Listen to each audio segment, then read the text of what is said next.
A thread by Carlos Osuida. Guess which city is next in line for men in unmarked vans? Take a wild guess, Ben Rhodes. Will you cry? How about you, Nancy Pelosi? President Trump won't cry for urban terrorists. Video, police, protesters carrying baseball bats target businesses, Seattle. Notice how the cop speaks as though the police are helpless. Then she reassures everyone that the cops took their lumps and let the goons smash everything in sight. Do you think this is going to help the Democrats in November? Now, the eunuch running Portland said that he ordered the cops to stand down so as to prevent violence. Looks like they did the same in Seattle. How'd that work out?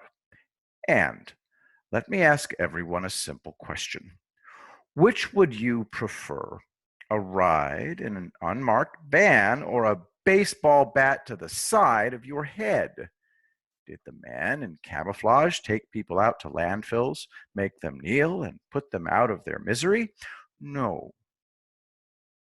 So, why are rides in vans worse than assaults with baseball bats and explosives? See where I'm going with this, leftists? You're telling us that we must elect Biden so that we can have more violence. You're all insane. Where's the violence from Trump? In his tweets. Mary the Tank Engine said that Trump's rhetoric is endangering the country. How about well-organized professional street brawlers? Der Sturmabteilung. Mary, which would you rather have on your back porch right this second? The Sturmabteilung or the men in unmarked vans? That's what I thought. AOC said, why not swing for the fences? So they are. This is it. And it's a giant flop. Leftists are screaming for the madness to stop. From New York Magazine, is anti-racism training just peddling white supremacy? Jonathan Chait hates Trump, but he sees where all of this is going. Here's the deal. American leftists never thought it could actually happen. They wanted a pretend leftist dictatorship. Obama governing by fiat and making those stinky corporations stop doing something. All of them are rich and safe, so they could afford to pretend to be communists, like this idiot with his $800 shoes. It was all a game to them. But now they look around them, and like me, they're old enough to remember the market scene from Soylent Green. In Soylent Green, everybody is ignorant, corrupt, incompetent, lawless, and heartless. The only thing people really want to do is die.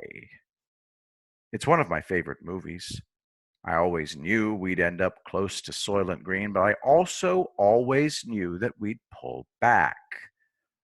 Remember, from Steve Bannon, quote, Trump's strategy is to shake every single institution almost to destruction, because that's the only way to make people snap out of it.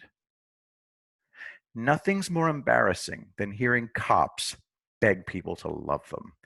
Please smash my head again. It's necessary for my atonement. Whatever. That which has no will to survive won't. If the cops refuse to defend themselves, it's not my problem. You'd think that the survival instinct would kick in when the baseball bat comes whistling towards your faces, but you'd be wrong. Imagine being able to condition cops to not protect themselves. How is that possible? I don't know, but I don't care. Bring on the unmarked vans. And in case anyone gets any funny ideas, the vans aren't alone. You won't see or hear what's covering the vans. I think useless city cops just need to stop talking. Why are you narrating a story of brainless destruction? First, they went there and destroyed everything. Then they went there and destroyed everything. Then they took a break in the park. Then they attacked us and put us in the hospital. And why are you telling me this? It's your job to stop them. It's not your job to give us a travelogue from hell. Why should all those businesses pay your salaries if you're just going to be bystanders? Heck, Seattle should pay me a salary to sit at my computer and narrate your pathetic Kristallnacht. But whatever. All this means more votes for Trump. So Godspeed. Leftist cops and the Sturmabteilung locked in a danse macabre. And in the end, Trump wins. It's too funny for words. A cartoon from 1931 will have to suffice. This is what the inside of Pelosi's head is like all the time.